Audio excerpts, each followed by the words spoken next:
a it always used to kind of bother me that, like, at the end of Lord of the Rings, Frodo is just like, ah, piss off. I'm keeping this thing. Like, you know, after all that hard work and toil and suffering, at the very end, it's just like, what the hell, man?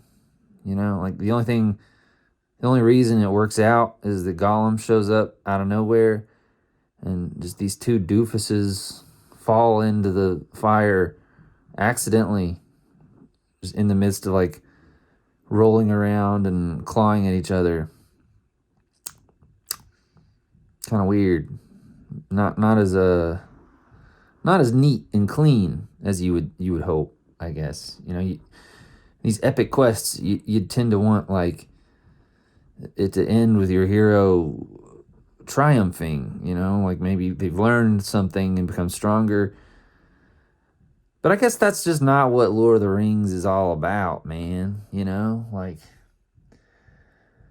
it's never really been about one person's heroism, if you really think about it. Like, uh,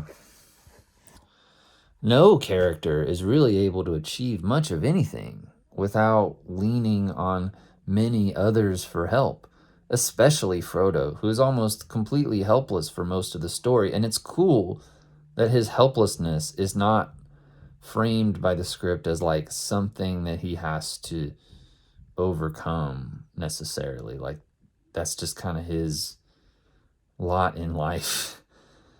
The rest of the fellowship does most of the heavy lifting. Then Sam has to lift Frodo himself up the damn mountain. Frodo is probably the weakest person in the fellowship.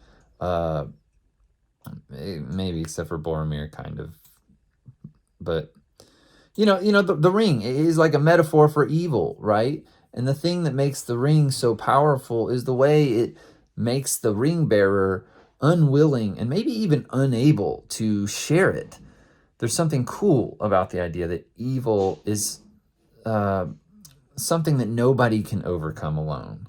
Not just in a blockbuster rallying the armies together to fight orcs kind of way, but in a deep spiritual internal conflict of the soul kind of way. Throughout the entire series, The Ring is great at undoing the best laid plans of heroes and goodness. The Ring is successful ultimately in convincing Frodo to selfishly keep it for himself. How fitting, though, then, that the one thing that the Ring can't defeat is the chaotic, stupid selfishness of a good farce. Because that's how selfishness kind of always ends, right? With selfish people fighting over the wheel of a speeding car whose brakes have been cut, which is also kind of a description of what happens to Saruman at the end of the books. It's all very like the death of Stalin vibes. If you ever see that movie, that's a good movie. The climax of Frodo's story isn't of him doing the right thing at the final moment, but of him being saved from a narratively fitting death by taking the hand of a friend who already forgave him at the very moment of his betrayal. Nobody's disappointed in Frodo. He still gets invited to the big Gondor party at the end. He stands a king, and the king stands him. Like, a lot of people choose to read the Frodo and Sam relationship as a gay romantic relationship. I'm not here to take that away from you. That's really sweet. But I also love how in this world goodness is personified as a kind of intimate gentleness for every good guy. Everybody's a softie, and their big reunion ends in a pillow fight, right?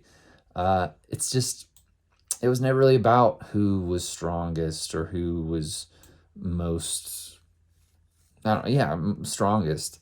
Even Aragorn's last big dramatic moment wasn't of him winning anything, but of him choosing to throw his life away for his friend who very nearly wastes that would be sacrifice.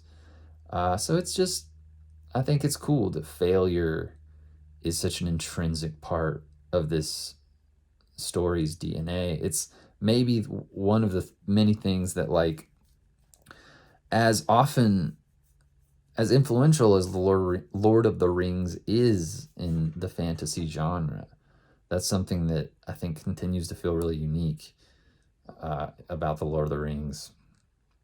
It doesn't end with Frodo learning a magic spell or even just doing the thing he's supposed to do.